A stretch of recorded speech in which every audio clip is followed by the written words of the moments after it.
is David Campos, and going to call the meeting to order. I know it's election season, so I want to make sure that we move the meeting forward. Again, my name is David Campos. I'm chair of the San Francisco Democratic County Central Committee, and I'm going to call to order the meeting of Wednesday, May 23rd, 2018.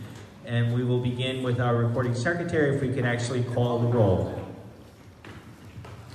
Member Alexander. Present. Member Aliotto. Member Baraka. Here. Member Breed. She's on her way. Member Campos. Present. Member Cohen. Member De Jesus.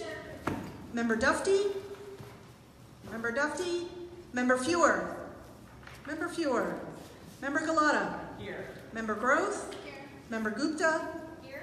Member Efshay, I'm here. Member Tom Shea. Excuse. Member Jung. Excuse. Member Kim. Present by proxy. Member Lacroix. Member Leviton. Present. Member Lowe. Member Mahogany. Here. Member Mandelman. Member Maxwell. And Member Norton.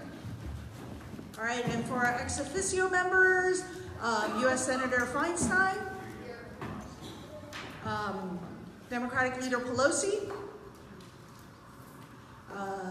Board of Equalization Member Ma. State Senator Wiener. Here. Assembly Member Ting. Here. And Assembly Member Chu. Here. We have a... That's here. Oh, sorry. Sorry about that. But yeah, that's because I knew she was excused. We have a quorum. Thank you. Nothing gets through her. She knows. Thank you. If we can now go. Oh, and President Breed is here as well. Thank you. Missing anyone else? Great. If we can now go on to item number 2, which is approval of meeting agenda. Colleagues, we have the agenda for today's meeting before you. Can we have a motion to approve the agenda?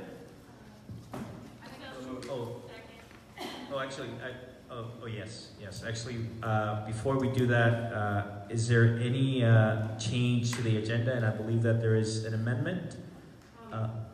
Yes, President Breed. Yes, I'd like to add Doris Ward to adjourning the meeting in honor of the individuals listed. Thank you very much, President Breed. So we have a motion to add Doris Ward to end the meeting in her memory. We have a second. Second by Supervisor Cohen. Colleagues, can we take that without objection? Without objection. So we have an amended meeting agenda. Can we have a motion to approve the agenda as amended? We have a motion, yes, by Galata, second by Baraka. Can we take that without objection? Without objection, the meeting agenda is adopted. Consistent with that adoption, we will now move to item number 3, which is approval of meeting minutes for the meeting of April 25th, 2018. Colleagues, you have the minutes for that meeting before you. Are there any amendments or changes to those minutes? Seeing none, if we can have a motion to approve those minutes. We have a motion by Member De Jesus. We have a second. We have a second by Member Gupta. Can we take the motion to approve the meeting minutes of April 25th, 2018 without objection? Without objection, those minutes are approved. Now we will move on to item number 4, which is general public comment. And this is one of the most important parts of the meeting where we actually get to hear from members of the public, from the registered Democrats in the city and county of San Francisco.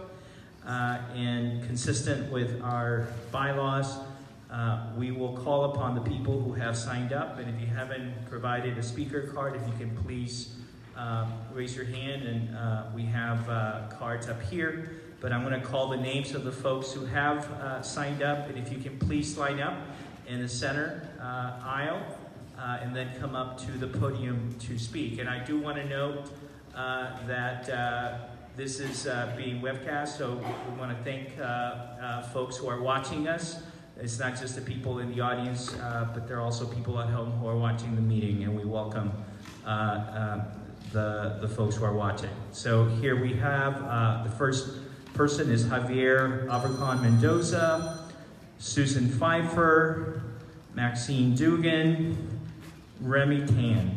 If you can please come up, and you each have a minute, and you will see from our executive director, he will have cards telling you how much time you have left, and hopefully that mic is on. So with that in mind, again, welcome to the members of the public. The floor is yours. Good evening. My name is Javier Abishan Mendoza, and I'm an elected delegate to the CDP from 1819.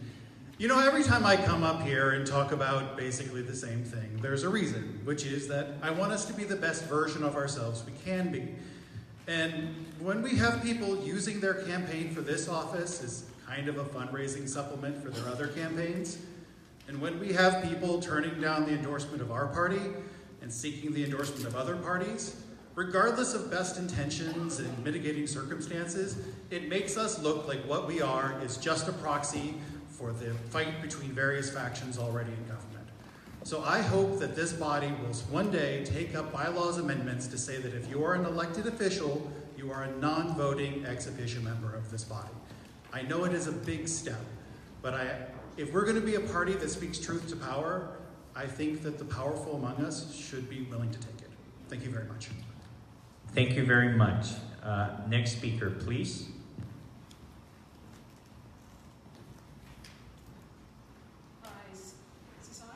You need to turn it on, I think. Hi, now it's better. Hi, Susan Pfeiffer. I have 3 things. I'll try to get them in a minute. First of all, as you probably know, GOTV for the June 5th primary is happening now. Democracy Action, one of the groups I'm with, has partnered with Swing Left to work in Districts 10, which is the Modesto County area, and 21 Fresno area. And with 5 Democrats and 2 Republicans on the ballot in District 10, we're in danger of not having a Democrat on the November ballot. If we don't increase the voter turnout, it's our only chance. So they've been sending volunteers to Modesto, Tracy Turlock to canvass monthly and now every weekend, but Democracy Action is holding phone banks every Saturday in San Francisco at Civic Center, making calls into District 10. We've been seeing 20+ volunteers a week, and we need more. If you can come, it's on demaction.us to find the link. I'm also working with Alec Bash and the folks at California Clean Money to lobby the Budget Committee in Sacramento to allocate $8 million for matching funds for the counties for an open source paper ballot voting system. Am I out of time? If you could finish your statement. Okay. Thank you very much, Ms. And Pfeiffer. just the last new citizens voter registration is June 7th. I'll be there. Thank you for everything you do for the party. Next speaker, please.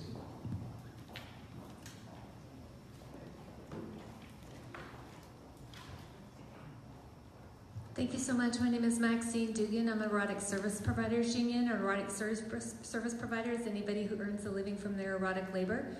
You can be a prostitute, an exotic dancer, an adult film performer, or online webcaster. I myself work as a prostitute of 28 years. I plan on working as a prostitute for another 28 more.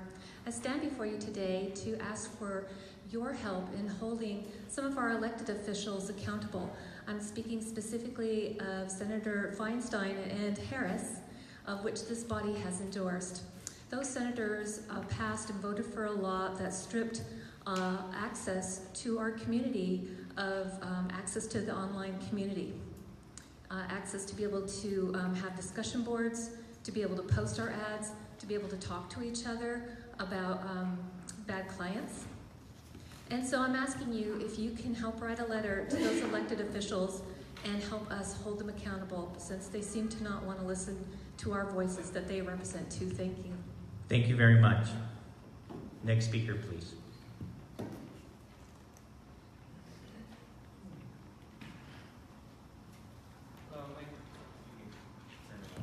Hello, my name is Remy Tan, and also a member of Indivisible SF. I just wanted to, ask this Democratic club, because it's one of the strongest, this evening, and work with the other Democratic clubs to get, very, very clear messaging that I think is also bipartisan. out to the voters, especially these, voters that are kind of undecided.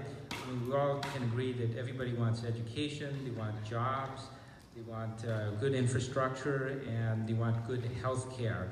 And we can get that clear messaging out.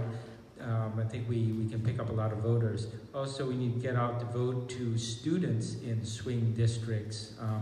The student turnout is typically 5%, maybe 10% at best, and we can get students to register at their campuses in swing districts. We can probably flip a lot of the house too. And the last point I'd like to request is, when we have these debates for all the candidates, we should have all the candidates at the debates, just not all the Democrats, but the Green Party and Republicans and everybody else, so we can really stand out as progressive Democrats. Thank you. Thank you very much.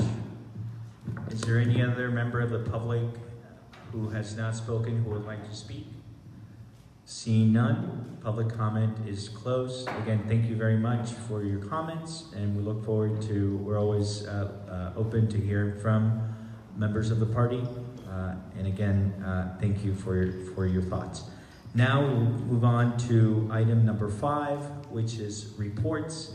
And I know that there's a lot of activity that has been going on, and I just want to say that on behalf of the executive committee, I have been asked to read a statement that we have actually issued, and I just wanted to note that. Before I do that, I do want to note that, as you know, we have our mail program, our slate card, and the related mail program that has been going out. And I will have more details to report once the program is completed at the next meeting. But I want people to know that the majority of that program, the bulk of it, has been funded by the various campaigns, including candidates, but also measures that have been endorsed by the party. We are very proud of the program in our communication to the hundreds of thousands of San Francisco Democrats. And we have sent the program in different languages, and we're very proud of that as well. So with that, let me read this statement, and I apologize, my phone here. Thank you. So it's a message to all San Francisco Democrats.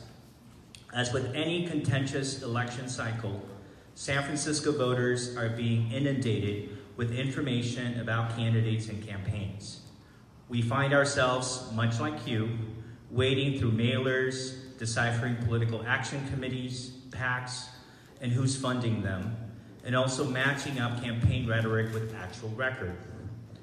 That's why we wanted to take a moment as the executive committee to clear up any confusion about who the San Francisco Democratic Party is supporting for mayor of San Francisco in the June 5th election. The San Francisco Democratic Party has endorsed 2 candidates for mayor, Mark Leno, number 1, and Jane Kim, number 2. We believe Mark Leno and Jane Kim represent a new direction for San Francisco, a direction that will help address some of our city's toughest challenges. And these are the only 2 candidates to have received the San Francisco Democratic Party's official endorsement this election cycle.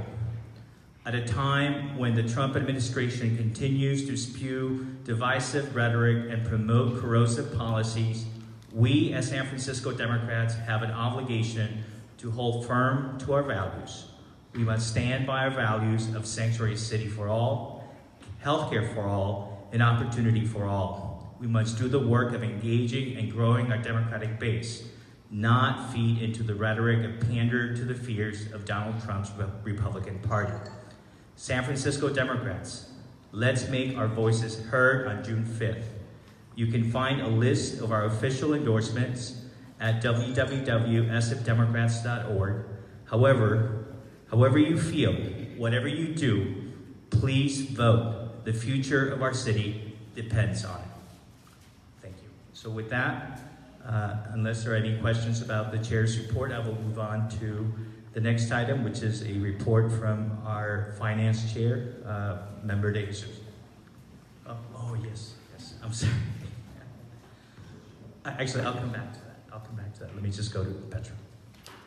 All right, so now we have some wayward members on the fundraising committee, and 4 out of the 7 are running for office, so I get it. But I do want to remind people, you know, Malia Cohen, Angela Alioto, Mary Jung, Jane Kim, London Bree, Megan, you're new, you're just added, and Bevan Duffy. You guys were on the fundraising committee, and so I had 2 meetings and really nobody came. So this is the deal. We're going to have a meeting in July. we're going to have a dinner in July. And so we'll be sending out an email, and we can just do a conference call. I need to have participation, because this is our committee. We ran for office. We are the San Francisco Democratic Party. We need to, you know, keep this office going. We need to meet the obligations that we've taken on. So, going to have a dinner in July. I'm going to send out an email, and I'm hoping that we can at least have a telephone conference for that. So, so that's it for right now. That's immediately what's on the agenda. Well, thank you. And I do want to note that there are a number of folks who have already been very helpful in fundraising. I see President Reed, who actually did an event for us a few months back. But the point remains that once the election is over, the work of the San Francisco Democratic Party continues, and we will keep you in touch as that proceeds. So now going back to the last piece connected to the chair report, I want to announce that we received a letter of resignation from one of our members. Member Aaron Peskin submitted his letter of resignation to me just a few days ago, and I wanted to note that it is my pleasure and honor to nominate for appointment to that seat someone who's in the audience. Jennifer Chan, and if I can ask Jennifer to please come up. And I want to say a few words about Jennifer, if you don't know her, and I will then offer if you can please stand at the podium, and I will offer the floor for you to add any comments. But Jennifer is a District 10 native who actually grew up in Visitation Valley, where she continues to live with her daughter and husband. She currently serves as the Membership and Outreach Director for the Roseback Democratic Club. She is passionate about empowering low-income communities. She's especially committed to empowering seniors and youth to have a voice here in our city. In her current capacity, she is working to convert Chinatown's Rental Assistance Demonstration Program, RAD, public housing into affordable housing. She is deeply rooted in the Chinatown community and is a proud graduate of our public school system, San Francisco Unified School District. She holds a Bachelor of Arts degree in Asian American Studies and a master's degree in social work. And I think that social work degree especially will probably come in handy here in the work we do. I am proud to appoint Jennifer and ask for ratification of that appointment. I think that we need to have more women of color, and young people as we move forward and face the challenges of continuing to strengthen the San Francisco Democratic Party. So with that, I will turn it over to Jennifer and ask if you want to add any other words. Hello? Good evening, everyone. I'm very excited to join the DCCC, and I look forward to working with everybody and moving forward and ensuring that, we get more Democrats, empowered and working, towards our communities and ensuring that, all of our voices are heard here in the city, and I'm excited to do that. Great. With that, if we can have a motion to ratify. So we have a motion by Member Duffy and seconded by Member Fewer. Before I take any vote, I want to know if there are any comments on that nomination. Yes.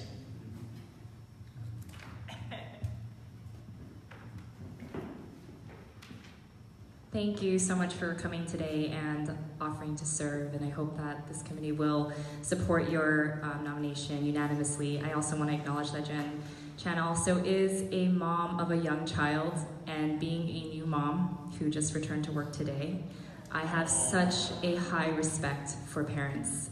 There's so many that are on this committee, so many that continue to serve, And I just want to acknowledge that we want to hold that space for you. We hope that we are, providing that model for other committees and other bodies to allow mothers and parents and guardians to serve and to really emulate the principles that we should stand up for as a Democratic Party. So I thank you for that, and I want to honor that. And thank you to all the parents and guardians that also serve on this committee, as well as other civic duties. It's not easy, and I have such a higher respect than I ever had before.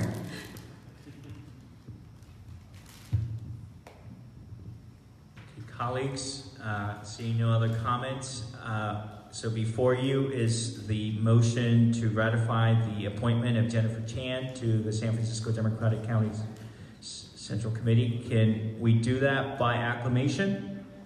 Without any objection, by acclamation, it is ratified. Congratulations, Jennifer. Thank you very much. And before you come up here, I have to go there and administer the oath of office so that it's official.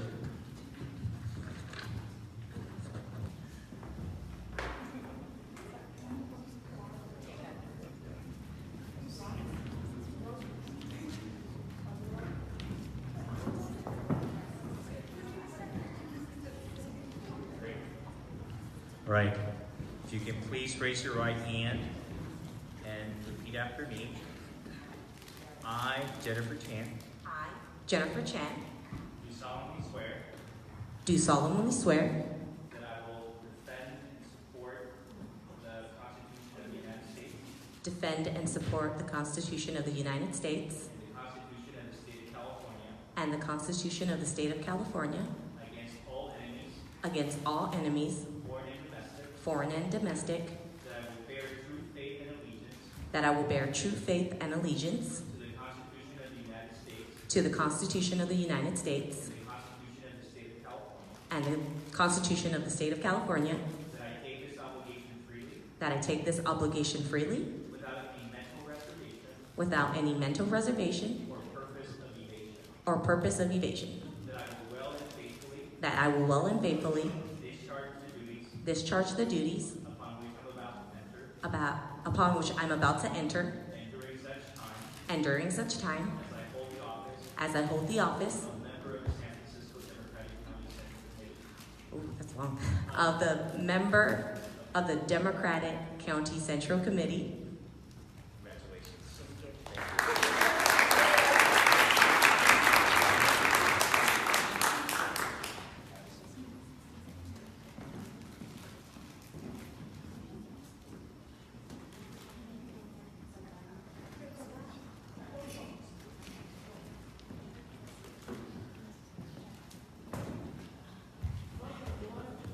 That is very exciting, and it's exciting to see new blood into the Democratic County Central Committee. So with that, we'll move on to, speaking of new blood, voter registration to Member Baraka. Thank you. I am turning my section of the agenda over to the Department of Elections because in talking to folks, even some folks here on the DCCC, and about ranked choice voting. So this is going to be a condensed version of what I think Jill does in a 2-hour presentation down to 15 minutes is our max tonight. But I would also like Jill to talk a little bit about conditional voter registration, considering that our deadline for the regular voter registration was on Monday. So I'd like to make sure that folks know that they do have this option as well. So with that, I'm going to turn it over to Jill Fox and the Department of Elections. Hi, hopefully I can walk and talk and chew gum here at the same time. Hi, I'm Jill Fox from the Department of Elections. I'm here with Poppy Deere, who is passing out some flyers. We have been bringing San Francisco free, fair, and functional elections since 1878. This is a big election, but just to put it in perspective, San Francisco had a big election in June of 1906 that we managed to pull off. So that keeps us going, that our late colleagues did so well. So really quickly, we're going to talk about registering and how you'll do it, what's on the ballot, very briefly. And then the flyer that's going around and has all of the URLs, phone numbers, dates, all of that, so you don't need to take notes. And we have more of those at City Hall in English, as well as in Spanish, Chinese, and Filipino.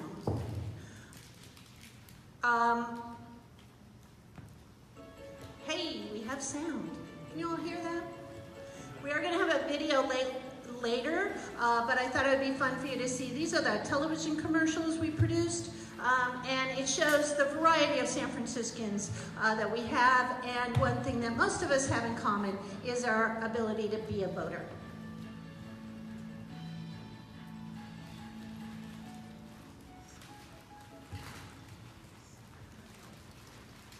So as was mentioned, you all know this, United States citizen, San Francisco resident, at least 18 years old on election day, which means if you know someone who was born before or on June 5th, 2000, they can vote in this election.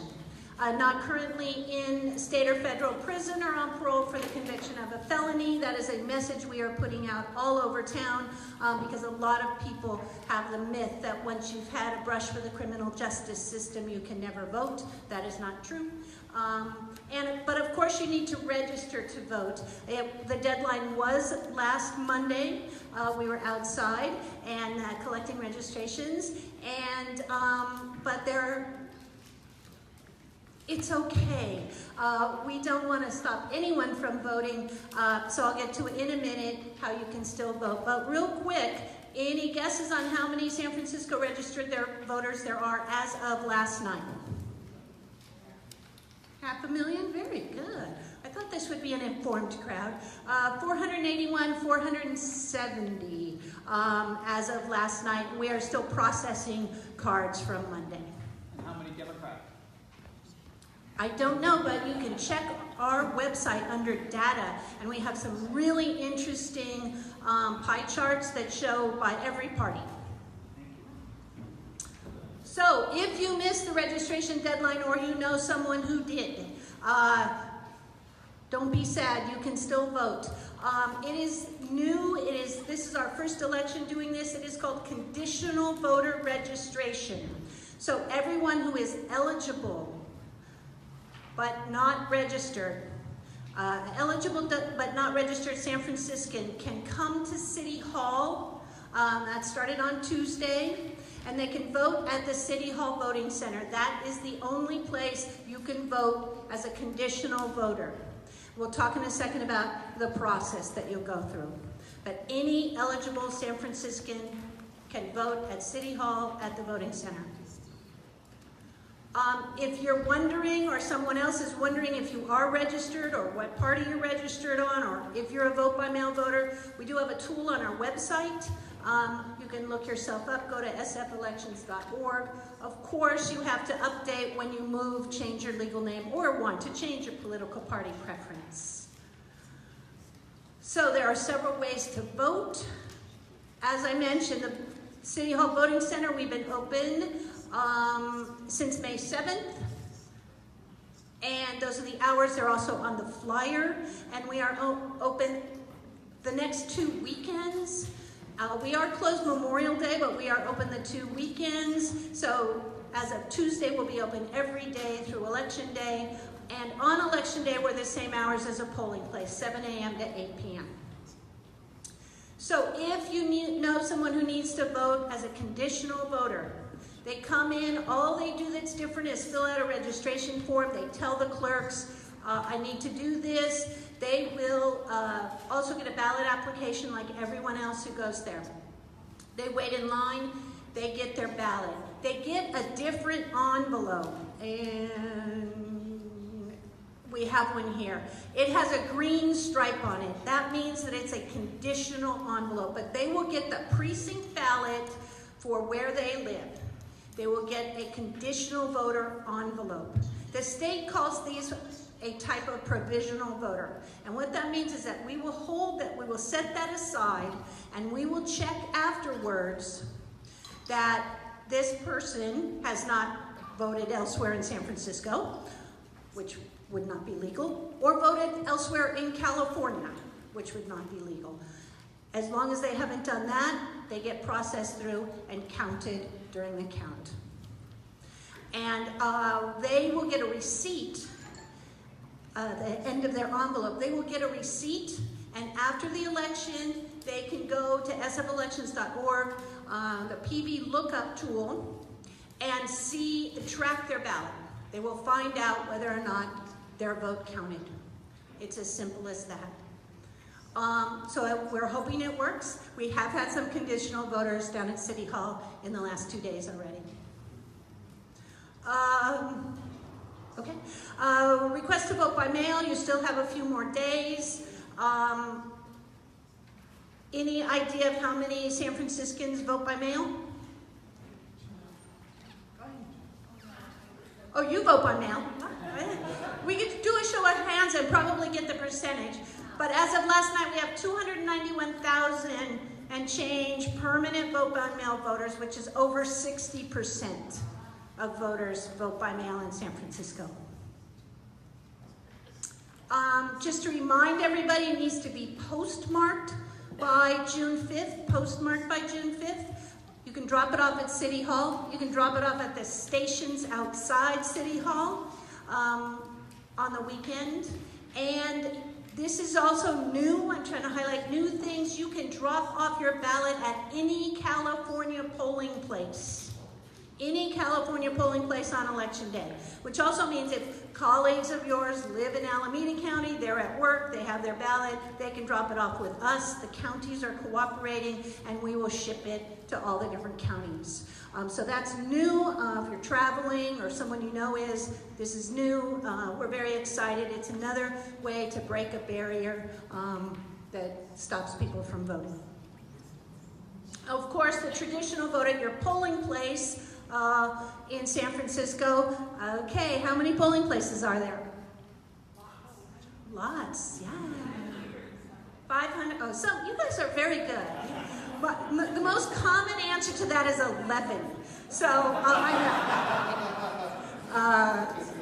But indeed, we have 583. That is up 7 polling places since the last election based on a higher population. And everyone should check something else we did last year. We checked our ADA requirements for every polling place. And so some polling places have changed because of that. So do make sure if you vote at a polling place that you check it out. You can find that out on our website or give us a call. Now this is a little confusion. Provisional ballot with our conditional. So this is the traditional provisional ballot. You get a couple different ways. You show up at the wrong polling place, you're not in the roster. If you don't want to find your actual polling place, you will be given a ballot in a provisional envelope, and then we will process it to make sure, again, you didn't vote somewhere else, your signature matches, all of that. That's sort of a traditional provisional ballot. Another one is you're a vote by mail voter. You show up at your polling place. You're in the roster, but we know that the poll worker will know that a ballot was already issued.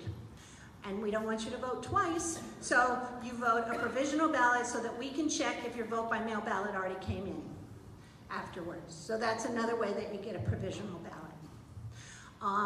And then now, if you're not registered, poll workers will suggest that you go to City Hall and do the new conditional where you register and vote on the same day. So we're hopeful that we will have more people whose votes will count with this new system. Does that all make sense? Yes. Okay, cool. Wanted to let you know that we do have accessible voting options at City Hall at every polling place. We have edge machines for a touchscreen or audio ballot. And also a new one, if you want to vote by mail, we have a remote accessible vote by mail system now. It is a way for people who are voters with disabilities to download their ballot, vote it on their home computer, print it out, and mail it in like a vote by mail voter, so that voters with accessibility issues can now vote from the comfort of their own computer or a public computer. It is not online voting, it's online access to the ballot. And it's also new, and we're hoping people will take advantage of this. Again, a way to stop barriers to voting. If you vote by mail, or you vote at the voting center, or you're one of our thousands of military and overseas voters, you can check your status online, check all the 9 steps of the ballot. It's really kind of fun. And the same thing for provisional and conditional ballots. They'll have a receipt number, and they can check the status too. All the way from we received it, we scanned it, we opened it, your vote counted. So it's kind of a fun thing to check out.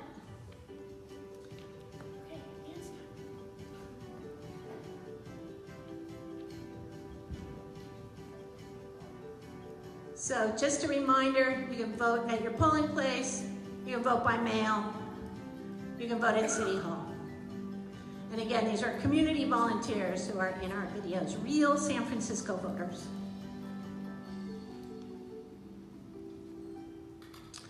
Okay, and now, what's on the ballot? We're going to talk about ranked choice voting in 1 second. Of course, this is a consolidated statewide primary election.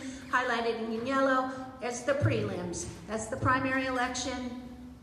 And highlighted in pink are contests that will be decided in June. For more information locally, of course, the VIP, which we mail to every registered voter, voter information pamphlet. If you don't know it, we also have an online version. You might want to check it out. If you like doing it online, let us know, and we will stop mailing you that book. You have to tell us, though. You have to tell us by law, all right? And we also have large print and audio formats, so you could listen to the voter information pamphlet while you work out or something.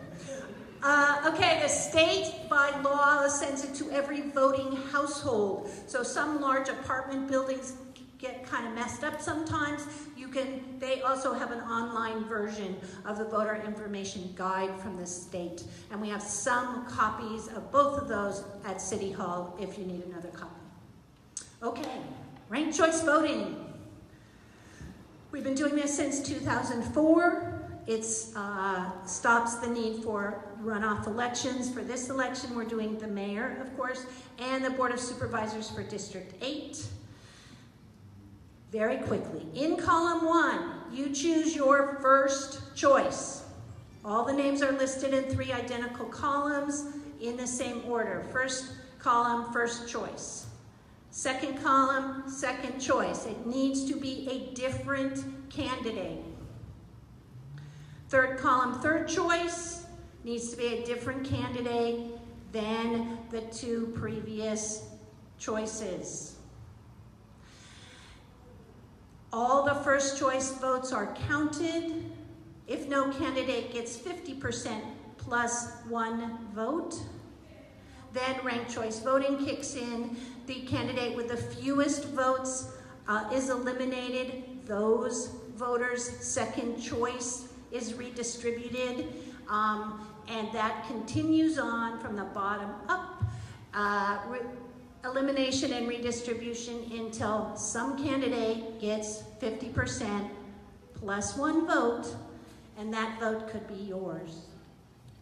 If you vote for, in my example, I voted for mountain as the favorite nature setting.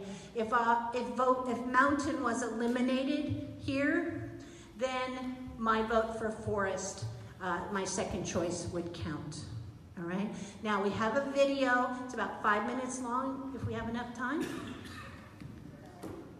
Oh. The chair says no. Okay, we have a video. It's on YouTube. Yes, it's on YouTube under SF Elections. It uses Post-its because we try to keep our budget really lean.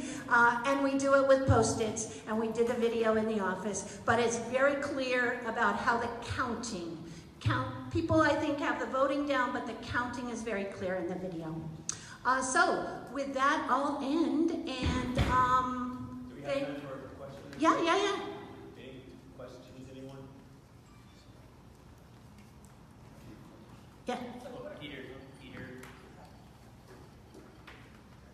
Member Galata. Thank you for all this great information. One question we received recently was someone hadn't received their vote by mail ballot, and they were asking what they should do. So what would you recommend? I would recommend they give our office a call, and we will mail out another one. We'll make sure what happened. They could also go on that tracking, go online and track it and make sure, oh, indeed, they were a vote by mail voter. And that's step one, and they should check before May 29th, certainly, so that if they weren't and want to be a vote by mail voter, we can get that out. But give us a call. We have a full-on phone bank, and that'll go out in the mail right away. Everyone should have received their vote by mail ballot by now.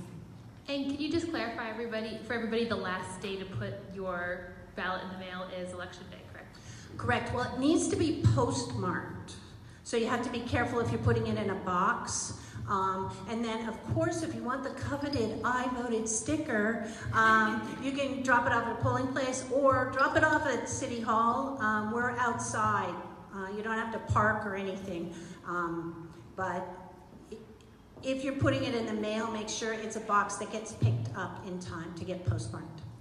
And also, we need to receive it by Friday. 3 days. We have 3 days to get it, too. So maybe I missed it. What are the hours from today forward that you can vote at City Hall, and are they open on weekends? Right. It's on your flyer, but it is Monday through Friday, 8 to 5. On the weekends, we're 10 until 4.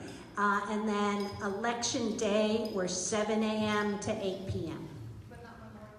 But we are closed Memorial Day. We are open that weekend, Saturday and Sunday, but not Memorial Day. Union holiday.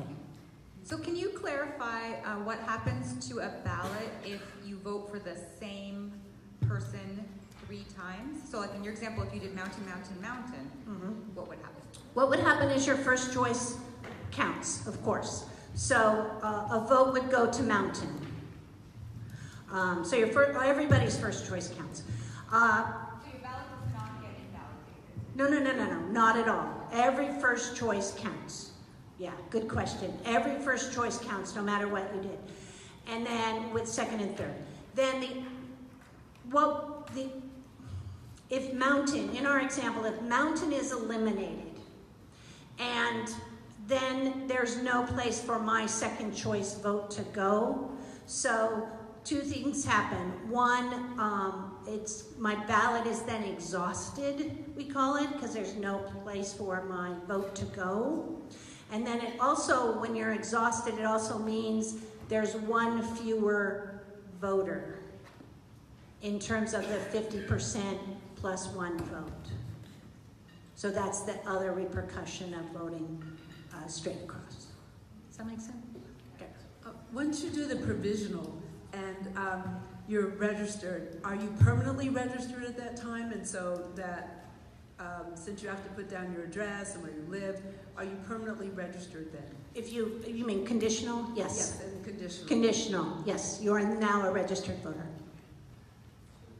Just have one more question. Yeah. I see that you're still. I see that you're still taking people to work as poll workers on election day. When is the last time that somebody could sign up to be an election day worker? Yeah, thanks. That was my next point. It is really important. We remember those 583 polling places. We hire about 3,000 people as poll workers. We're a good 200 people short. Our office is open every day, our hiring office, until we fill the slots. But the sooner you come down, the more likely you'll get a good spot. Great. Well, thank you. Can we give our Department of Elections a big round of applause? Thank you for all you do. And thank you to Member Morata for the suggestion of having them present today. That was very, very informative. With that, I'm going to move on to club chartering. Member Gupta. Thank you. I am going to defer my report to agenda item 6, where we'll get an update from the chartered clubs.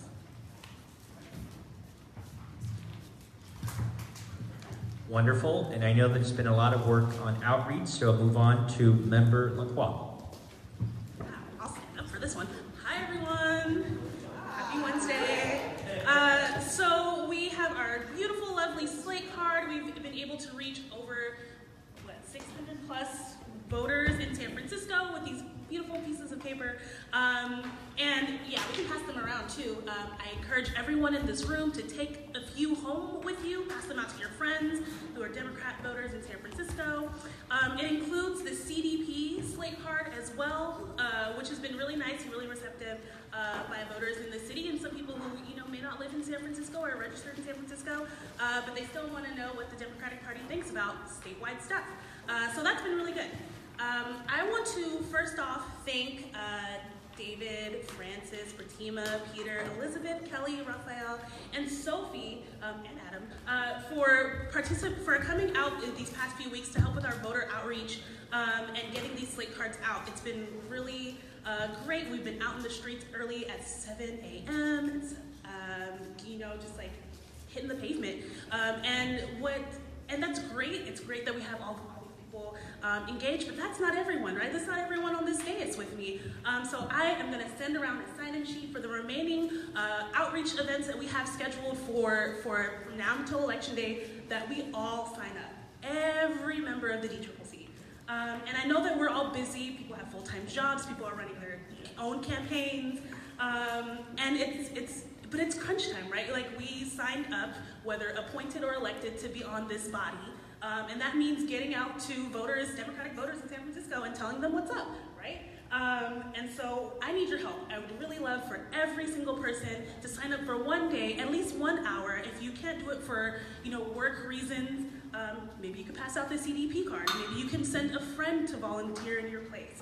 But we have 30 some odd members on this DCCC, and I'd like to see 30 some odd members between now and Election Day getting out the vote. And also all the folks in the room, if you have some extra time on your hands and want to help with our morning or evening visibilities, let me know. And this is going to pass around. If you can put your name, and if I don't have your phone number, if you're not in DCCC, put your phone number there too, and I'll reach out to you.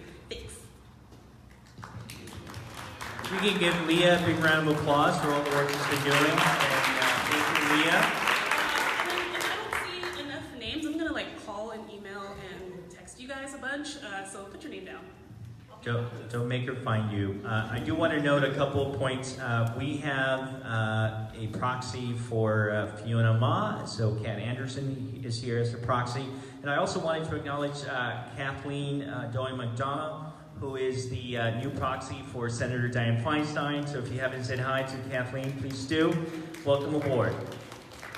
With that, we'll now move on to our fabulous treasurer, Member Alexander.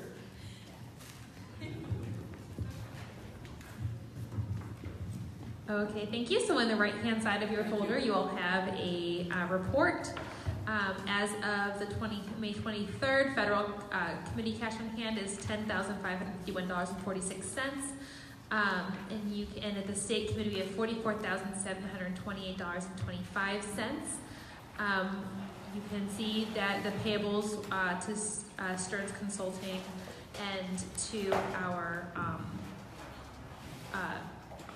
why can't I think of the word? No, accountant, thank you, are under the state payables. If you look to the third page, you can see by category, all of the spending by date. And we made the box big enough, so you can now see the total income, total expense, and total net income in the box above. So are there any questions? No, thank you.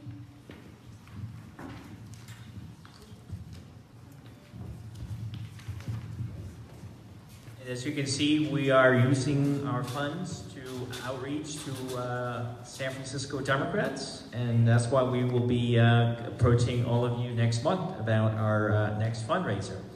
With that, I'll now move on to partnerships from Member Maxwell, who has been quite busy as well. Okay, we'll use you. Thank you. I wanted to highlight something that's coming up July 9th, the Resist-a-thon that Swing Left and the San Francisco Roundtable Coalition is organizing for the week of July 9th.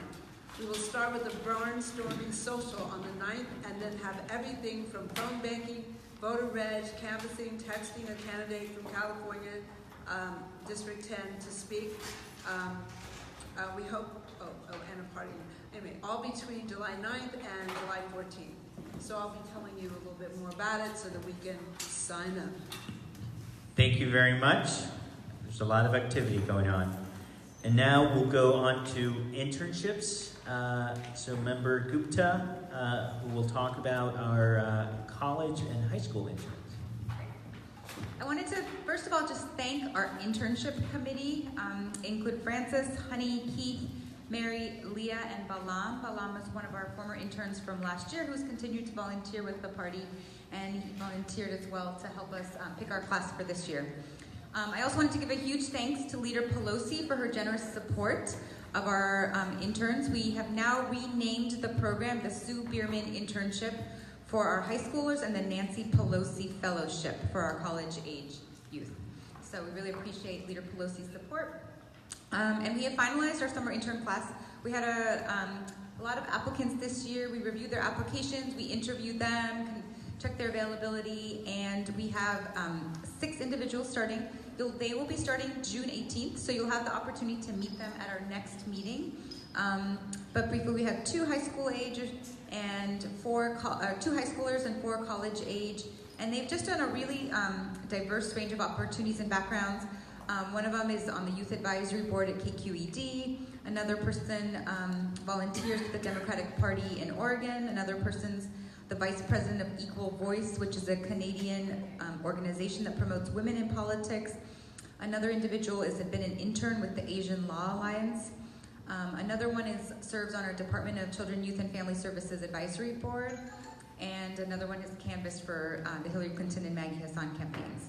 So we're just really excited about these interns, and they're really excited to work with you. We welcome, Adam will be helping us coordinate them and their activities, ranging everything from working on campaigns for our endorsed candidates to meeting with elected officials, getting mentorship. So if any of you have opportunities that you are involved in, or your legislators with whom you work would like to meet with them, we'd really appreciate that opportunity. They'd appreciate any kind of mentorship or meeting with the organization. So feel free to reach out to me or Adam if you have ideas. So thank you.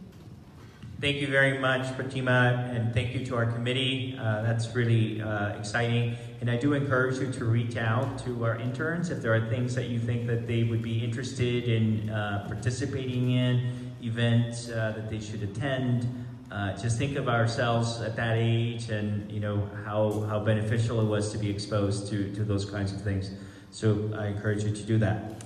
With that, I'll turn it over to our executive director, and what I will say about the past month is that it has been a very, very busy time, and I think this is probably as robust program that we've had in terms of voter outreach. And so I just want to say to Adam, thank you very much for being on top of it. And I'm sorry that it's been so busy, and I feel like I keep adding more work. But it's greatly appreciated. So if we can please give Adam a big round of applause. Thank you very much. I really appreciate it. Thank you, David. Just a couple points of interest I think that you all will want to keep your eye on. For June and July meetings, we will be meeting at the SFLGBT Center. So please keep that in your calendar. Of course, that will be noticed in the agenda. But I do want, since we have a large quorum here and everyone's listening and paying attention and being engaged, I thought I would go ahead and pitch that just so everyone knows that we'll be meeting at the SFLGBT Center next month and in July. Pardon me. Candidate interviews as well will be taking place in August, on August 18th at the Women's Building for our fall program for candidates and propositions. As well, I sent out an item on Planned Parenthood demonstration tomorrow at noon. I hope that you all got that flyer. I know that Betty Yee has also sent that out to her listserv. So please, and Pratima Gupta will be speaking at that event. So we should support her and try to get that on our calendars as well. I think it's from noon till 1. over at the Federal Building, I believe. Yeah. The one on 7th Street. Thank you. And as well as when I start getting more and more information about candidate rallies and other kind of things like this, I will send these along to all of you. And my last point is I want to do a big thank you to our new volunteer. He is not here tonight, but his name's Raj, and he has been astronomically helpful to me in this crunch time that we're in right now. So I want to do a special thank you and a shout out to him. Thank you so much. Great.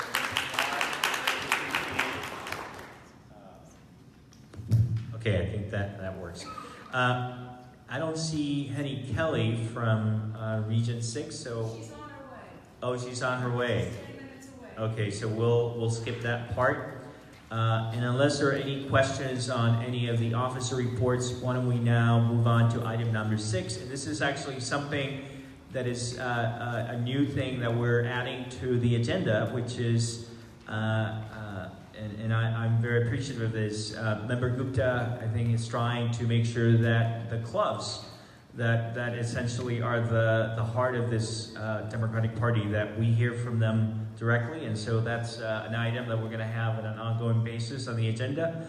Updates from charter Democratic clubs. So with that, Member Gupta.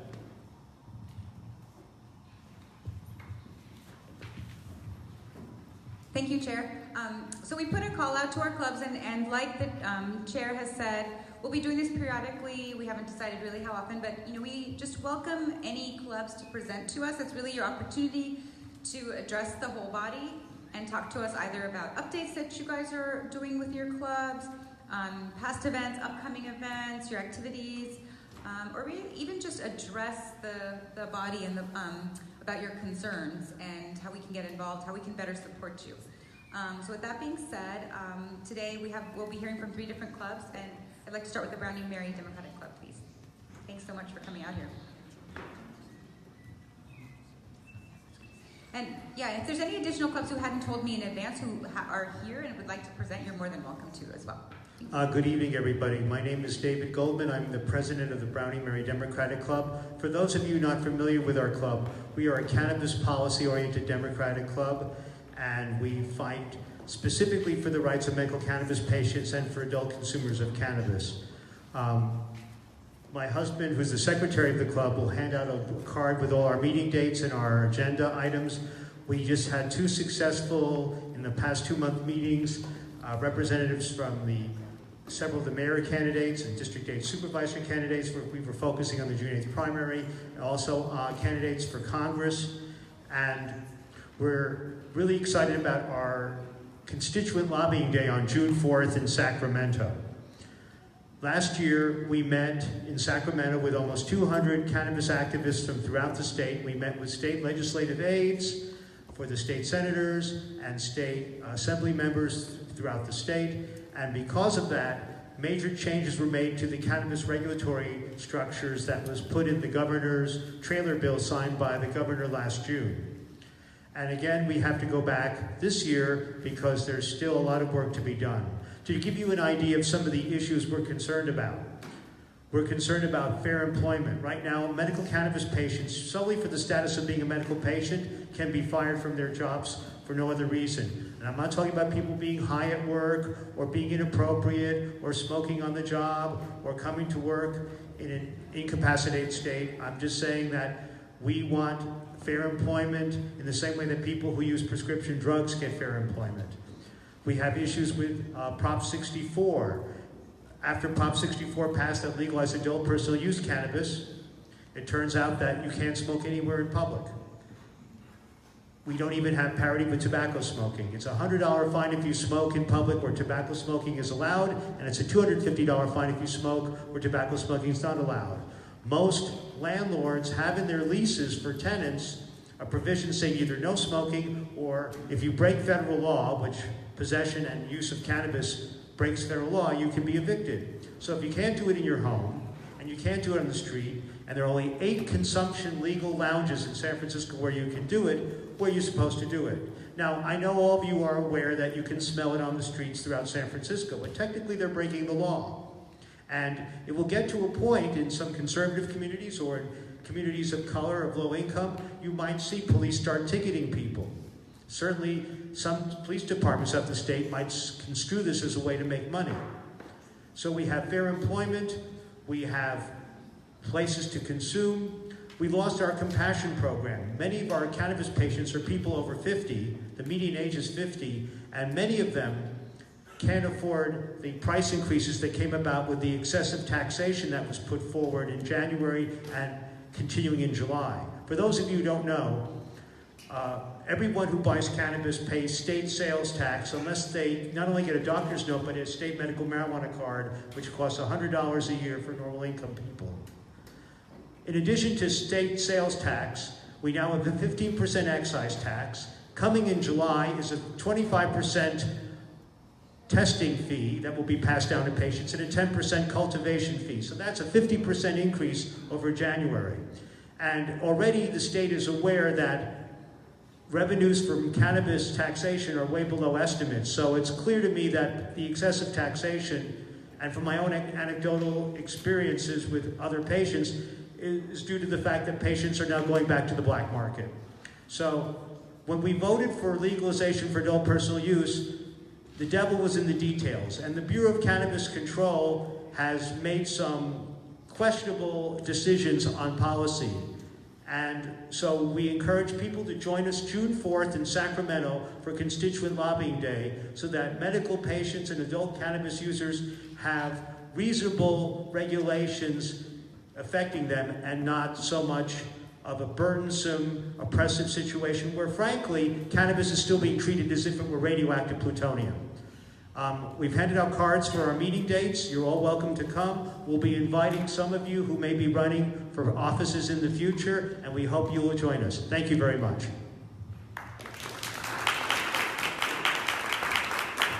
Thank you so much, David. One other thing I just wanted to remind you, all the committee members, that we all are liaisons to the Charter Democratic Clubs. And the idea behind assigning liaisons was that we are the go-to people for clubs if they have questions, if they have, they're not sure how to address the body or have specific concerns. So if you need a reminder, the liaisons are posted on our website, and if you need a reminder, you can ask me or Adam.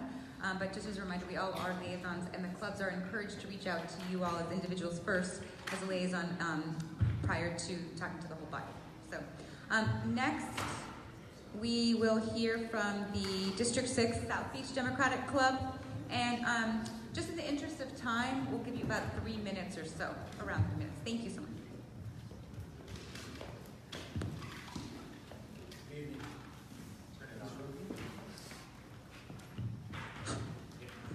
I'm Stephen Jaffe. I'm the president of the South Beach District 6 Democratic Club.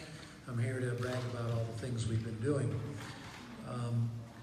We sent some club representatives to the regional pre-endorsement meeting in Millbrae, and we voted on our candidates for the February convention. We affiliated our club with the California Democratic Council and voted in those officer elections at the February convention. We co-sponsored 2 mayoral forums. We spoke at the open source paper ballot voting kickoff along with President Breed, Supervisor Cohen, Assemblyman Chu, and Senator Wiener, all of whom are members of this body. We participated and or co-sponsored multiple rallies and marches here in San Francisco. The MLK Freedom March, the Women's March, I'm talking fast, Rally and March for Reproductive Justice, March for Mission Street, March for Our Lives, Divest San Francisco Rally and March, March for Science, and March for Health. We held committee meetings, executive board meetings, general membership meetings. Our last meeting was our endorsement meeting, and we have future events planned. Lastly, San Francisco DCCC, this body featured our club in the March newsletter in the Charter Club Corner. That's the report, that's all. Other than that, we've had nothing to do. Member Gupta said we could express concerns, and I'm going to take about 60 seconds to express a concern I have.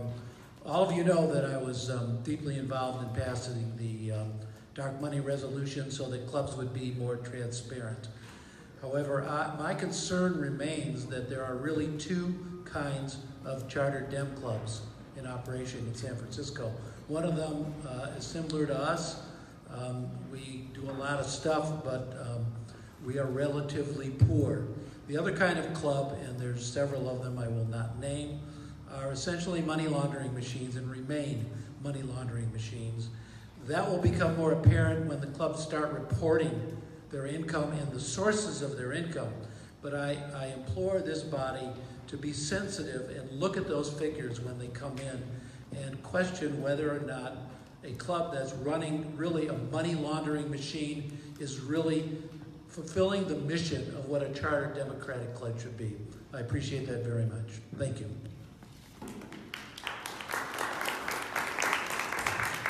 Thank you so much, Stephen. Next up is the City Democratic Club.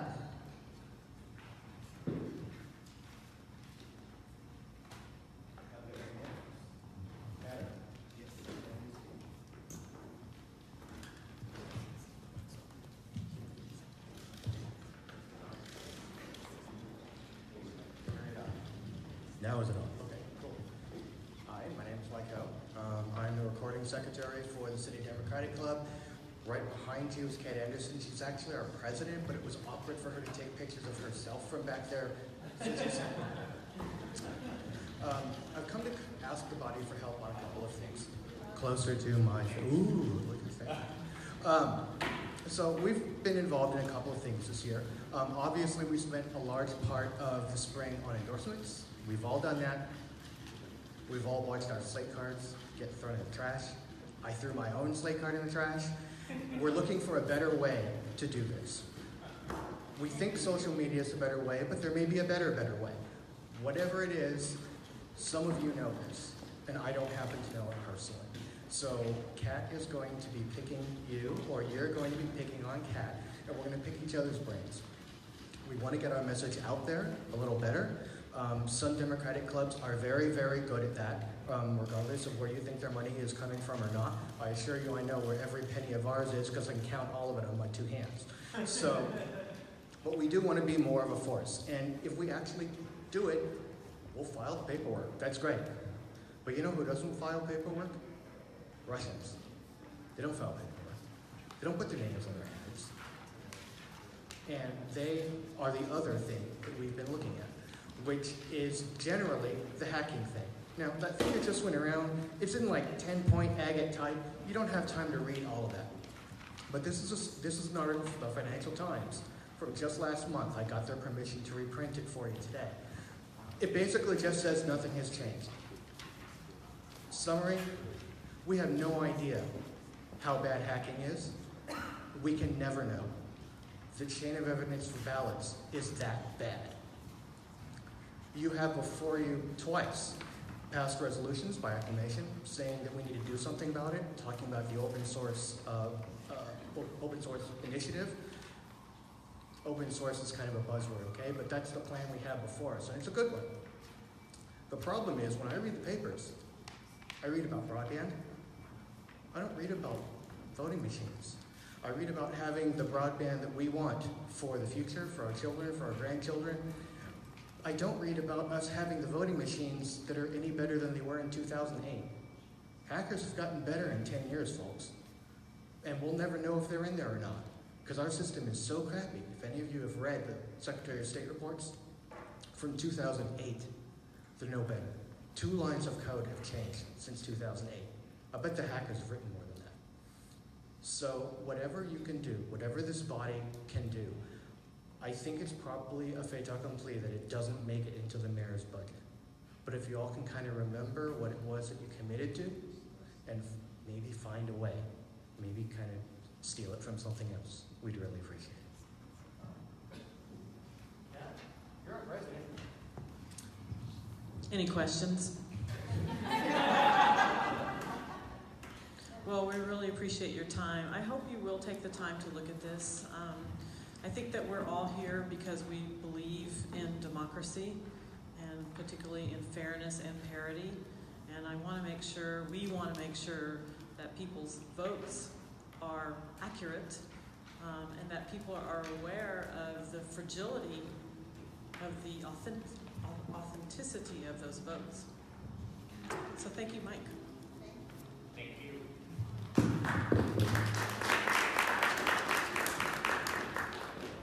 Thank you so much. Next up, it'll be the Latino Democratic Club.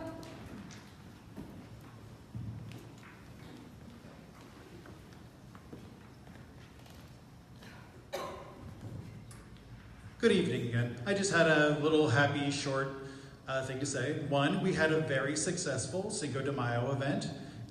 Two, I hope we see everybody out at Carnival. That is my concern. I didn't see any of you at May 4th, May 5th. And sorry, I'm a nerd. Whatever, Adam.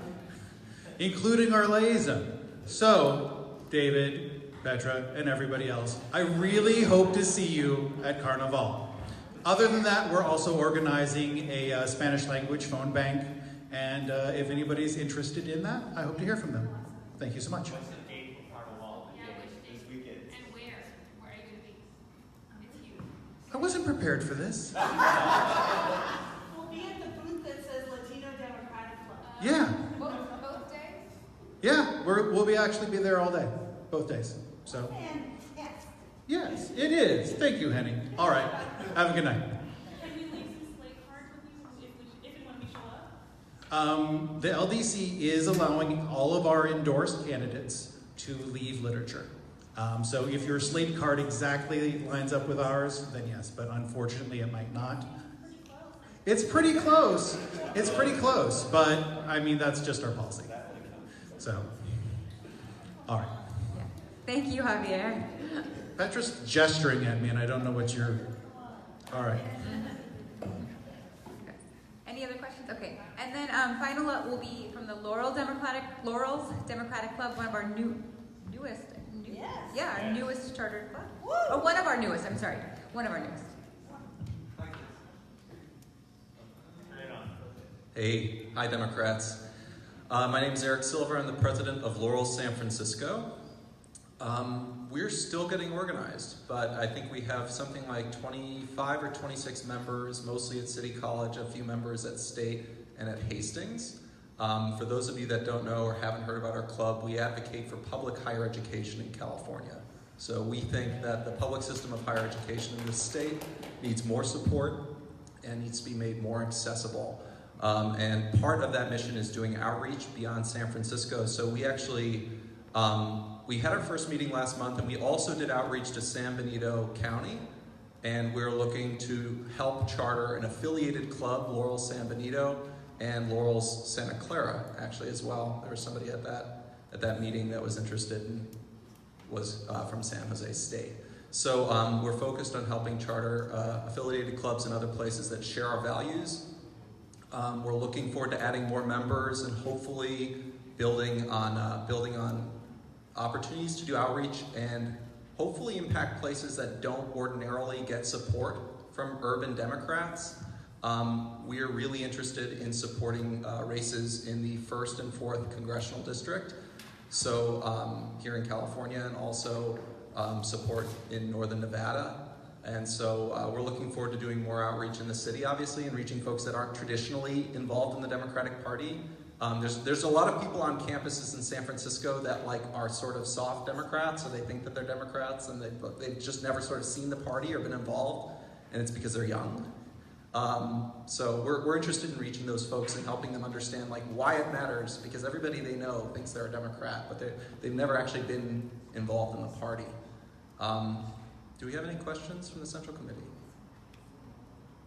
Excellent. Thank you so much, folks. And thank you for all that you do. And also, I just want to say, I love that you folks have done this outreach to the clubs. I think clubs are so integral in any county level party organization. I have to applaud the work that you folks are doing. Thank you so much. Thank you very much. Thank you to our clubs. We're very proud of all the work you're doing and so happy to hear from you. And thank you again to Member Gupta for this great idea. And if we can go back to item 5J and hear from our regional director, the amazing Henny Kelly. Thank you for all you're doing. Hi there. All I was doing was coming back from Fresno, and the traffic wasn't very good. I had just spent a few days in the Central Valley working on political things, training about 50 seniors in really what we can do to help take back the Central Valley, which is what we want to do. I've also been getting an education in valley fever and talking to people about what is going on and the fact that there are 3 at least bills that are coming out in our legislature about valley fever. I think that's a very important thing. I will probably bring some of the information to you at our next meeting. What I did want to report on, and of course I know you are all up to date on this, that the executive board meeting from July 13th to 15th either is going to be one of the happiest meetings we have, because we will have a Democrat in all of the, in the top 2. That would be wonderful. But if not, it's going to be a way of at least talking to people that you like and talking about what we did to try and make it so. It is going to be, as I said, on July 13th to 15th, and it's going to be right in our backyard, and that is at the Marriott Oakland City Center. So it's easy to get to. You don't have to get a hotel room if you don't want to. And those of you who are not executive board members, remember, you can go too. It is a $40 registration fee, and you can go to all the caucus meetings, all the committee meetings. It's a really good time to go. If you haven't ever been to an executive board meeting, it really is a lot less hectic than a convention. And it's a lot more work and learning about the Democratic Party. And it's a really good time to go. So I hope to see some people there. And yes, I was going to ask if you had a question. I was getting ready. We have a question from... Did you say July 13th or August? I said July, whatever, my thing. 13th or 15th, Friday to Sunday. It's in Oakland at the Marriott Oakland City Center, big place. Easy to get to with BART. Parking is expensive, but what the hell. I don't want to spend the night. I mean, I love Oakland, but... Will we be receiving information about registration, or do we go to the CAD? You just go to the, I'll send it out to everybody here, to you tonight, but all you do is you go to the cadm.org, you look up under our party, you go down to the bottom where it has everything in alphabetical order, that's how I can find it, and it says executive board meeting, it has everything. They opened up the registration just last week. And so I hope you're going to go. And we have people here who are on committees. We have people here who are from San Francisco who are heads of caucuses. We have Tim Paulson, who is with the, he's not right in the room, but he's with us. He's of the chair of the Labor Caucus. I'm chair of the Disabilities Caucus. And Christine Pelosi is chair of the Women's Caucus, and there are other officers in most of the caucuses that have members from San Francisco. So I just wanted to tell you I did get here. Sorry I was late, and now I'm just going to lunch. Who is it? Brown is the new white. Okay, Steve Phillips. We know Steve Phillips. He's going to be the luncheon speaker. He was, yeah, it was a great disappointment to me on the school board. But you never were. I just thought I'd tell you, and neither was Sandy Hewitt. And if you write a book, I'll invite you to be at the lunch speaker. Yeah. So we have a question. I'm only asking you this, Henny, because I've gotten a few questions, and since we're talking about the state party didn't recommend in several of the state offices. Because we are going to have that discussion at the executive board, and we will do the further endorsements at the executive board. That will happen then? Hot damn, yes. Okay. Because we didn't have that percentage that we needed. Understood, but to me it leaves out because the electorate looks to us for guidance. So they're on their own for the primary, right? So we left it onto their own for the primary, because we're not going to say vote for 2 Democrats, because you can't. So since we did not get a 50% plus 1, what we did, or 60% is what you need there. And at Labor Council, you need 67%, so it's different everywhere. But we did not get that, so what we will do is when we get the top 2, then we will try and get an endorsement, and hopefully we will get an endorsement in all the positions that are up. Well, real quick follow-up. The only thing is my last point is, are we going to keep the rules like they are in terms of if they don't come to a decision that local committees still can't chime in on our recommendations? That is a problem, and I will check that out. I will get it to Adam immediately. I will get it out to you immediately. I kind of have a worry about that too. I would say, I know that Chair Baumann will be visiting the area next month, and so that's an opportunity to ask that question. And that's great, because really it's a big thing, and that makes this executive board meeting really important, because we do want to get our candidates that we want. So if the top 2 are 2 Democrats, we go with that. If the top 1, if it's only 1 Democrat, we still have to vote on them. Okay? Thank you very much. Thank you very much. Thank you for your work. Go to sleep now? Thank you. And now, I don't want to prolong this because I know that we're trying to get out of here, but going back to the Democratic Charter Clubs, I know that the San Francisco Young Democrats would like to add a very brief presentation to that item. So if there's no objection, we'll hear from the San Francisco Young Democrats. Thank you very much for making this special time to fit us in. I was very excited to hear that this is now going to be part of the agenda moving forward. I am Luis Zamora, membership chair of the San Francisco Young Democrats. We are very excited and mobilized for many candidates, both supported by the DCCC and candidates that our organization has actually held events to be able to endorse and ask questions to. We actually believe that we should be helping the DCCC to grow members, people to come to events like this. And many of you have already shown up to SFD events and people on this board to either provide your expertise or support. Before next month's DCCC meeting, the SFYD Club will be having a pre-mixer and then bringing everyone there over here.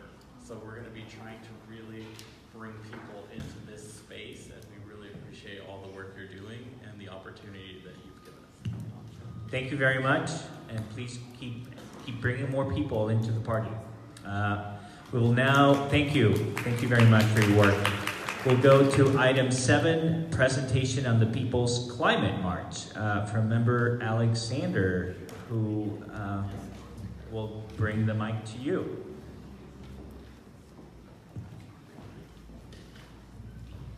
Thank you. So we have a guest speaker who is who is from the Planning Committee for the People's Climate March, which is happening this September. And I'm hoping that we will endorse. It's a national day of action, international day of action for our climate. And the San Francisco March is the kind of the beacon march, but there are echo marches throughout the country and the nation. But I will yield my time to Antonio from Poder. Thank you, Antonio. Welcome to the Democratic County Central Committee. Thank you. Good evening, buenas noches. My name is Antonio Diaz. I'm with Poder, People Organizing to Demand Environmental and Economic Rights. We're an environmental justice organization based here in San Francisco. And I'm here to request the endorsement of San Francisco's Democratic County Central Committee for the Rise for Climate, Jobs, and Justice March and Mobilization that's occurring on Saturday, September 8th, 2018, here in San Francisco. As you may know, the governor has called for a Global Climate Action Summit to take place here in San Francisco from September 12th to the 14th. The summit is an opportunity for governments at the local, state, and international level, unfortunately not the national level here in our own country, to talk about their climate actions and to build a momentum for a United Nations gathering that's taking place later in the year. While undoubtedly some important announcements and commitments will come out of the summit, we, along with many others, are organizing the Rise for Climate, Jobs, and Justice March and Mobilization because we know we're at a crossroads. We have seen a year of extremes, of drought, floods, massive wildfires, and mudslides, all made worse by climate change.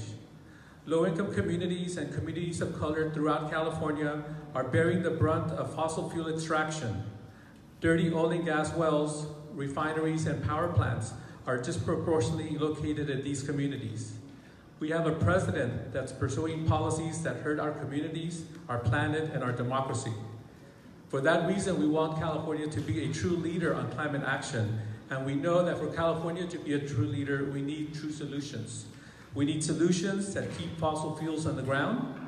We need solutions that prioritize community-led, just, and equitable resilience and recovery efforts. And we need solutions that foster a just transition to a 100% renewable energy economy that expands economic opportunity, creates family-sustaining jobs, protects vulnerable communities, workers, and future generations. As was mentioned, mobilization here in San Francisco on the 8th is the anchor organization of the People Climate Movement National Day of Action and of a Global Day of Action. The leadership team for this mobilization includes the Asian Pacific Environmental Network, my organization Poder, Idle No More SF Bay Area, SEIU 1021, Jobs with Justice, the North Bay Organizing Project, the California Environmental Justice Alliance, 350.org, and the Sierra Club. We also have a much larger host committee. In fact, just yesterday, last night, we had our first mass meeting for this mobilization, and over 250 people were in attendance. So we're rolling up our sleeves and organizing the biggest climate mobilization that the Bay Area has ever seen. We're letting global leaders know that a strong U.S. climate movement exists, and that we're continuing to organize for and demand meaningful climate action. As I stated, I am requesting the endorsement on behalf of our leadership committee and all the participants in this huge mobilization of the DCCC for the Rise for Climate, Jobs, and Justice March and Mobilization that's taking place Saturday, September 8th. I want to thank you for this invitation to be here today and for your support. Thank you very much. So I'll turn it back to Member Alexander, and I imagine that there will be a motion to support. So we have Member Alexander. Thank you, Antonio.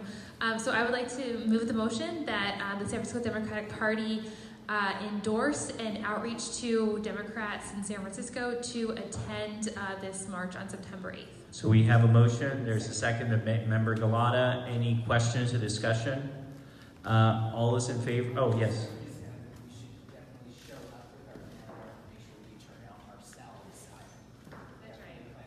So as part of that, we will make sure that we publicize that.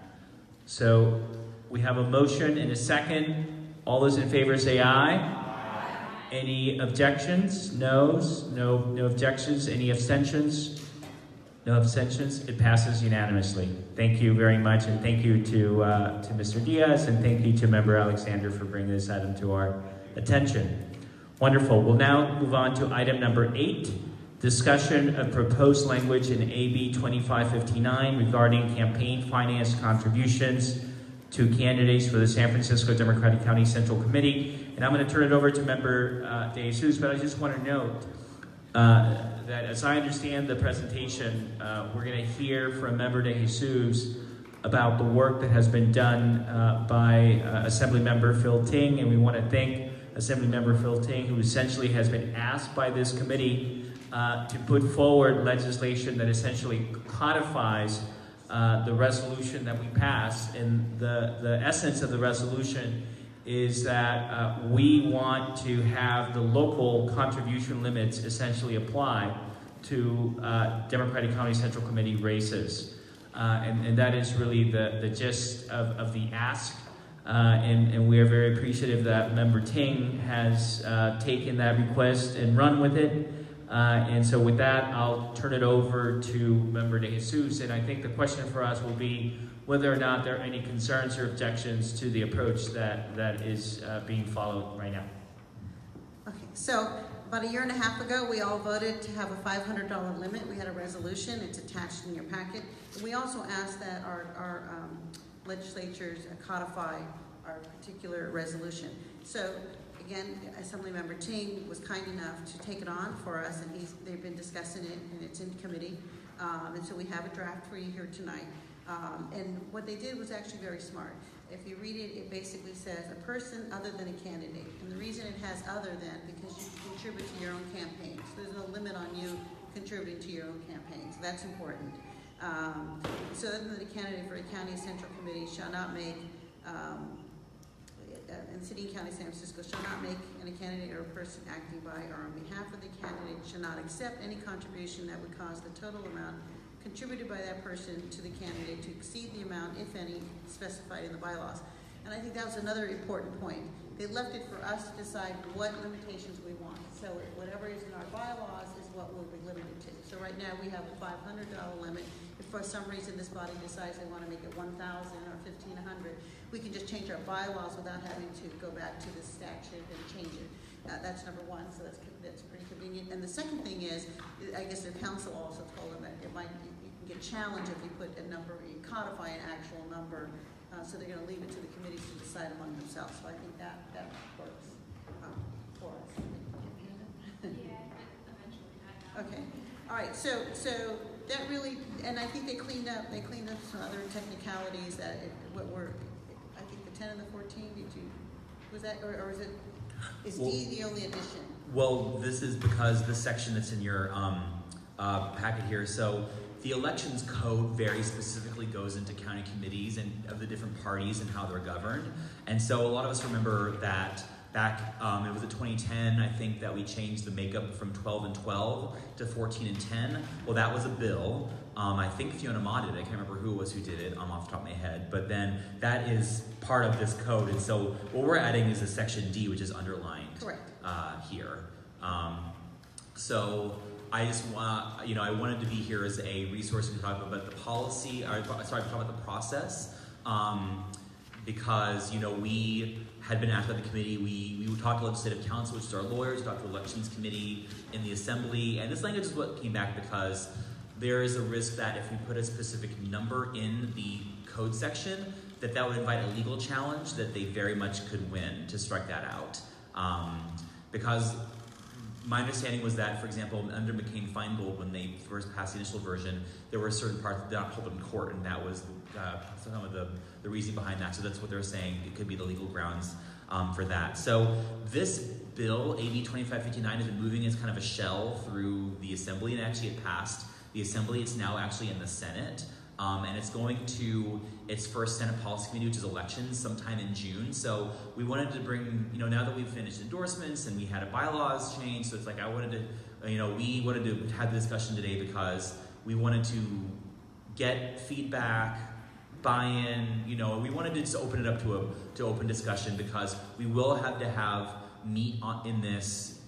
This language is not yet in the bill, but have language in the bill because the Elections Committee in the Senate meets the 1st, 3rd, and 5th, but there's no 5th Tuesday in June. Right. And our next committee meeting is going to be that last Wednesday in June after Pride, where by then we would have to have it because it would have to be out of the Senate by beginning of July. So that's the timeline we're looking at right now, of having it out of the Senate by beginning of July, back to the Assembly, and then the legislative process. So. And what we'd like to do is have some discussion on it, but I Mhm. think what I'm That's looking the process, for yeah. is hopefully without objection that we agree to send a letter supporting the Assembly Bill 2559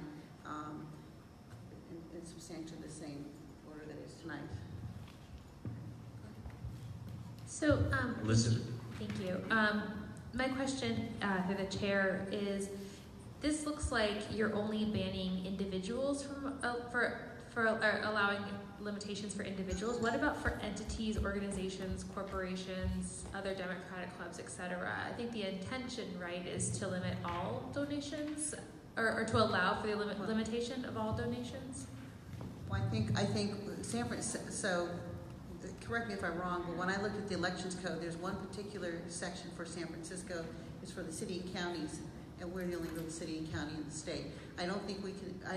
One of the things is all the other clubs don't really agree with us. We can't dictate to them what they want. This is really for our party, what we decided on. That's my understanding. Correct me if I'm wrong. And this section just applies to San Francisco. Maybe I misunderstood. Sure. When you say by person, you mean like individual, but not like a corporation or a union. That's or right. whatever. Exactly. Yeah. Why is it just person versus entity or organization? That's a great question.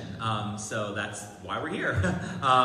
So I think that, so this is just initial draft. So I can check in with Elections Committee on that, because I think that this would also, though, allow for the committee to set its own restrictions for that. Like if you want to restrict on lobbyists, or whatever, because I've had people tell me, why don't we have a thing back here about lobbyists can't give? Why don't we have a thing back here about so-and-so? And I think that this would allow the committee to open it up to, my understanding is this would allow the committee opening up to kind of put whatever limits that we want to vote in as a committee.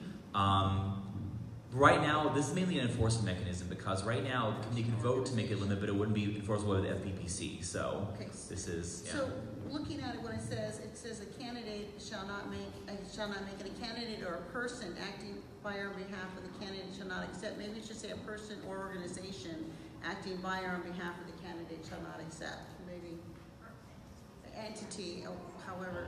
I think that in some respects you can argue that the prohibition on a person not accepting something covers even a contribution from a corporation or any other entity. But I think that the point remains. I think it would be helpful that the first part that talks about a person includes not just a person but also any kind of entity.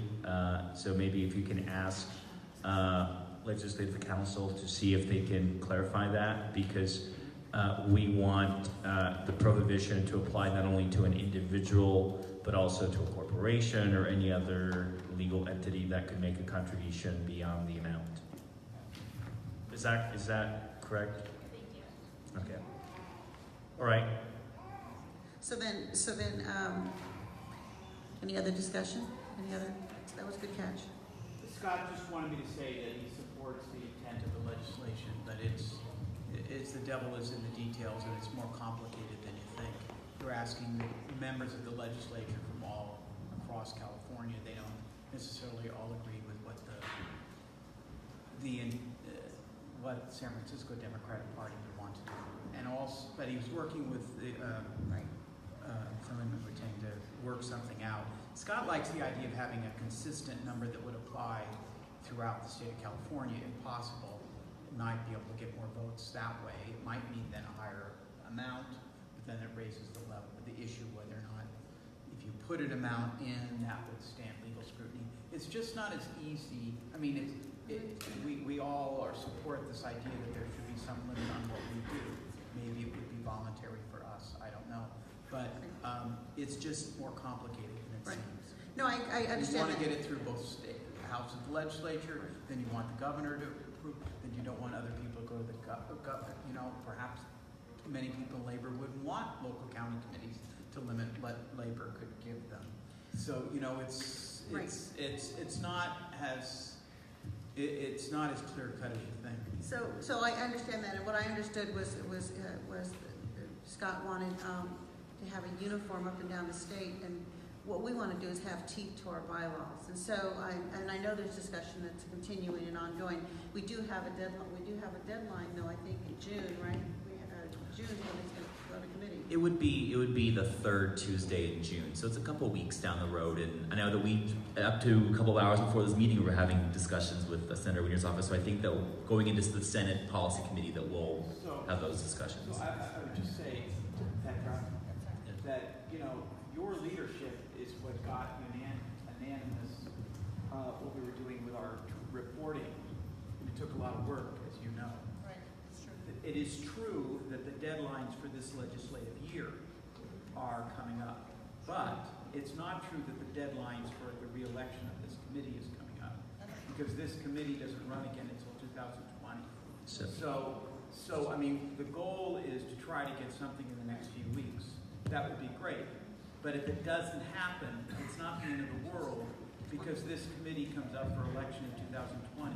So, but we're getting things rolling, we're getting the discussion, we're trying to get legislators to understand what we want to do. It'd be great if it happened now, but if it doesn't, it's not the end of the world. No, I understand that, and we would like to get it done. So what I'm thinking is the third week of June, when they're meeting, the third Wednesday. I believe it'd be my understanding is that the latest we could have this hearing committee be the third Tuesday in June.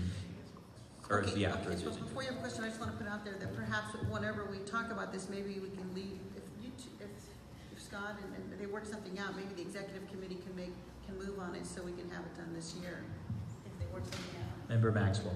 Yeah. If this had been in effect when we all ran, where would we be and would we have won? It's just a question.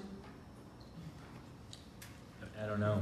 I don't know that anyone knows the answer to that, but I mean, didn't we have independent expenditures? I mean, we had organizations, we had unions, we had other people. So I just think it's a question. I mean, this sounds good and all. Yeah. But I think it deserves some more discussion and really thinking about it more. But we already passed a resolution limiting it to $500. And I think what happened was last time people were getting checks cut for $10,000 by the Republican D.D. Wisely, put $10,000 checks in. I think we already discussed that. The question, and we actually agreed to codify this, and we're working on codifying it. So I don't know what it's in the bylaws at 500. Okay, but the other part of entities is not, right? What? It was just people and individuals. It wasn't about entities. We're adding that. I think, I'd have to go back and look. I think, I can't remember. in terms of where we are, I mean, it seems to me that we have a resolution that has a sentiment behind that. It seems to me that what we have here is consistent with that language. There are still some things that need to be worked out. I just want to make sure that, consistent with that resolution, that there are no objections with us moving forward along the lines of what we discussed. And if there are objections, please, speak up now. But it may be, as Matthew indicated, that we may not be able to get something through. But nevertheless, I am confident with the work of the Assembly member, working with our delegation, including Senator Wiener, Assembly Member Chu, to have something that is consistent with the sentiment that has been expressed. And if need be, we can come back to the committee at the next meeting, and it may be that this doesn't go through as we planned, but I certainly feel comfortable moving forward along the lines that have been discussed. Yes. Thank you, Chair Campos. Yeah, I echo that. I do think, as much as we may have time, I do think that we know how early folks start running, and even though it's 2 years out, I think we want to create a standard that applies to everyone who's going to be running in 2020, because someone could open up a committee next week and start, putting money into that committee, and then that's an unfair advantage for those who might come in later. So I think we should act on this as quickly and as soon as we can. In this cycle, it would be great if this could move forward. And if there's anything we can do as a body that would be helpful, if it's, writing a letter or meeting, conversations that need to happen, I think we should offer that assistance, and just want to acknowledge and appreciate Assemblymember Ting and Senator Wiener and those who are going to make this, help move this forward. So guess what I'm asking for is if we can have a meeting of the minds and it is in June, that perhaps the executive committee can sign off on a letter supporting it so that we don't miss the deadline if we reach some type of agreement with all the parties. Does that make sense? Can we do that without objection? Yes. Okay. Thank you. Thank you very much.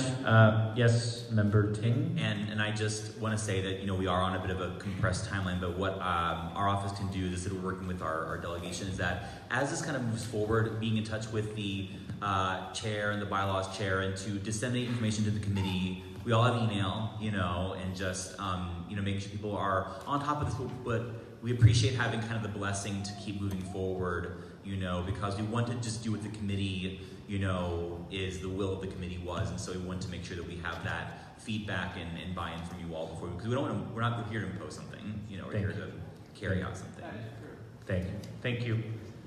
I'm going to move on to item number 9, and this is a resolution opposing the Healthy Homes and Schools Act and urging the California legislature to hold toxically lead paint companies accountable. And this is a resolution that has been introduced by Assembly Member Chu, and I'm happy to have worked with the Assembly Member on this item. It's the Chu Campos team, I guess, coming together again to work on something here. And it's also been co-sponsored by Assemblymember Ting. So I'll turn it over to Jennifer Quart, who is proxy for Assemblymember Chu, who's going to tell you all about this and why it's so important for us to speak out about this. Yes. With that, turn it over to you. Thank you. And I want to thank Chair Campos as well for his partnership on this issue. And just give some brief background. I know we want to get out of here and sentiment on behalf of Assemblymember Chu about this issue. So we all know that lead poisoning and lead exposure is terrible. It has terrible health consequences, kidney damage, infertility, irreversible brain damage, just to name a few things that can happen to you. And we've known the effects of lead poisoning from lead exposure since the early 20th century. Lead paint in homes is a common cause of lead poisoning, and it is the most common cause of lead poisoning amongst children. And for decades, despite having this knowledge, lead paint companies sold lead-based paint in California to consumers, even though they were very aware of the risks to human health. And they also knew that the problem of lead poisoning caused by this lead paint was concentrated in communities of color. Their own internal industry documents showed that they dismissed this issue as a publicity problem rather than a serious risk to public health that it is. About 20 years ago, 10 local governments, including the city and county of San Francisco, sued 3 lead paint manufacturers on behalf of the people of California for the lead paint in these homes. And the local governments won, and they won again and again on appeal. And the courts found that these companies were liable for creating a widespread public nuisance with this lead paint. They also found that the companies had actual knowledge of the dangers of lead paint, but they sold it anyways. And the lead paint companies were ordered to pay hundreds of millions of dollars into a fund to pay to clean up lead paint in California homes. And these companies have, for the past 18 years, been fighting that outcome in the courts. And now they have proposed a very deceptively titled ballot measure called the Healthy Homes and Schools Act, which would completely overturn this court judgment, remove all liability on the part of the lead paint companies, and would actually pass the cost of cleaning up this lead paint onto the voters through a bond measure on the November ballot. So they get off basically scot-free. And I think many of us have seen that have felt that it's pretty offensive to exploit the anxiety that Californians feel about housing prices and housing insecurity to intentionally mislead voters into cleaning up these companies' mess and paying their bill. And since then, since this ballot measure has been proposed, a group of state legislators, including Assemblymember Chu, are working on a package of legislation to ensure that liability remains with these companies and that they're required to pay for the cleanup. But in true to form, they've embarked on a very aggressive lobbying campaign to kill those bills and are spending money on false advertisements to scare homeowners into thinking that this court judgment is somehow bad or negative for homeowners and for voters, when it's actually incredibly beneficial and we are the people who benefit.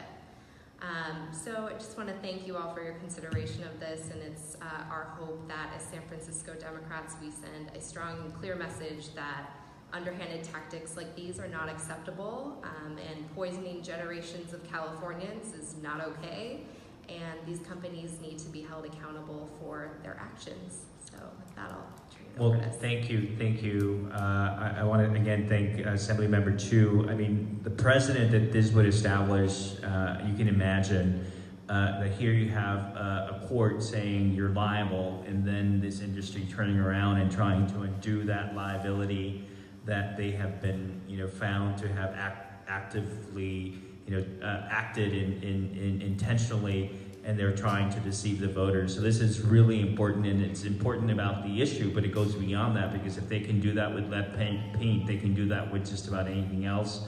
Our city attorney sued this industry. We were successful, and they're trying to undo that. So this is very important, and it's not just a San Francisco issue. I can tell you in Santa Clara, we are watching this very carefully as well. I know that member De Jesus wants to add her name as a co-sponsor. Actually, maybe we'll add all of us as a co-sponsor. But again, I want to thank the Assembly member, and it's definitely something that we should be on the record. So can we have a motion to approve the resolution? So a motion by Senator Wiener, seconded by member De Jesus. All those in favor say aye. Aye. Any opposed? Any abstentions? It passes unanimously. Thank you very much. Yay. Great. With that, let's now move on to the next item, which is new business. And it's not technically new business, but I am going to turn it over to our outreach chair, Member Lacroix. Yes. Hi, I see that the list is circulating still. I see you, Supervisor Fewer. Thank you so much for putting your name down one of these dates. I just wanted to share with you guys, I didn't include it in my report, a couple of dates that are really upcoming this weekend. And so this, I believe it's Saturday, yes, we're going to be with one of our endorsed candidates for D8, Supervisor Rafael Mandelman, from 10 to, I guess, however much time you have. I think it's scheduled from 10 to 1 at the Friends of St. Francis location, which is 50 Belcher between Dubose and 4th Streets. I know a few folks signed up. I've got a peek of that slip, but if you are available, this is also to you guys in the audience, please show up again. That's 50 Belcher between Dubose and 14th. This will also be sent out in an email, so you'll have it. But we really would like would like everyone to show up. It's also going to be in collaboration with Prop C, and I think we're all kind of on board with Prop C, so if you want to knock on some doors and talk to some neighbors about these two things, we'd be great to have you. And then next is the following day on the 27th of May from 10 to 1, we're going to be with one of our endorsed candidates for mayor, Mark Leno. We're co-hosting an event with the campaign and the SFDCCC, so it would be kind of sucky to not have DCCC members there. So again, it's this Sunday from 10 to 1. We hope to have you there. Thanks. Thank you, Leah. And I know a number of us have gone to events for our endorsed candidates. I went to Mark Leno, Jane Kim. So I encourage you to please go to these events. Member Maxwell.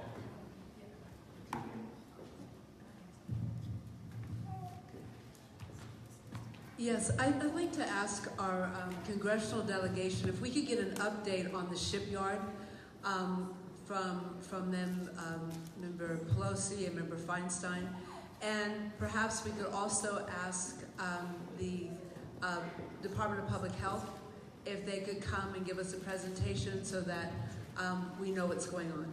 We'll put that on the agenda for next meeting. Thank you very much. Yes, Member De Jesus, and then Member Ma also. Yeah, so I just want to put you on note. I just want to let you guys know I am going to be looking into crisis and the compassion care of low-income medical cannabis patients in San Francisco, and perhaps have a resolution next month. Thank you. Yes, Kat Anderson, Member Ma. Thank you. Fiona Ma has asked me to remind everybody that tomorrow is the Protect Birth Control, Planned Parenthood and Defending Access to Reproductive Health Care. It's tomorrow from noon to 1. Meet at 97th Street at the Federal Building. And be loud and proud, please. Thank you very much. I know we had made that announcement earlier. Member Wiener. I just wanted to add. Hold on, use the mic so that we. I just want to ask It's hard to hear, especially with the. People can't hear me? Streaming as well. I'm sorry, I apologize. I just wanted to ask the members that are doing the outreach with the clubs, you know, that we're getting the election materials, and it occurred to me that, you know, many of these clubs, and I think unknowingly, are putting federal candidates on their literature, and they don't have a federal account. Now, we're not a body that's here to, you know, we're not going to tell people what they should or shouldn't do. We're not responsible for them. But I can see a scenario where if they're fined down the road, they may say, gee, the county committee that we're chartered with never told us about these rules. So all I'm suggesting, and this is an action item or anything like that, but as we look forward next year to chartering these clubs and we see their literature, I think we do have some sort of an obligation to remind them that if you are going to put, particularly since, you know, if you're going to put, and by the way, I wish we could put, I don't support the laws that say you can't put, you know, we couldn't hand out on our county committee card, we couldn't even put Barack Obama on it. It's just unbelievable to me, but that is the law. So I think we have some sort of an obligation to tell, I won't mention the clubs who they are, because I don't want to embarrass anybody who's here who may not be here, but it's not legal to mix, you know, the funds, and I want to applaud this committee, started by Chair Jung and now with Chair Wu and you, David, that we have now a federal account, so hopefully we'll have the funds to put Nancy on our card in the future, and that's really a great goal. But I think we should tell these clubs that we're chartering, particularly next year, what the rules are. Thank you. I think that's a very important point, and it's not just for next year, actually. We have an election coming up in November. Member Gupta? Just as a follow-up, that's a great point. I think it'd be a great topic for a future leadership circle, and maybe we can invite somebody from the Ethics Commission to speak on that. So thanks, Member Ting? I was going to say, I believe Alameda County UCCC did a treasurer's training. They sponsored, and I'm trying to remember if we have maybe in the past done that. I think it may not be a bad idea that to at least have it where it's like you're inviting treasurers for, you know, to get advice or to get a training, but something we can talk about down the road maybe. Yeah. Great, thank you. Any other announcements? Seeing no other announcement, we'll move on to our last item, which is adjournment. And tonight we are adjourning in the memory of three great San Franciscans who recently passed. Harvey Peskin, PhD, who is the father of Supervisor Peskin and one of our former members. We adjourn his memory. Also in the memory of Doris Ward, former member of the Board of Supervisors, assessor recorder, recently passed, actually former president of the Board of Supervisors as well. And then the former president of the Police Commission, L. Julius Terman, who was a personal friend of mine and died at the young age of 52. And so we are grateful for the contributions that these three amazing individuals made to the city and county of San Francisco. Our hearts go out to their loved ones and to all the people who have been touched by them. Again, we close the meeting in the memory of Harvey Peskin, L. Julius Turman, and Doris Ward. With that, seeing no other business before the committee, the meeting is adjourned. Thank you very much. And make sure you vote San Francisco Democrats.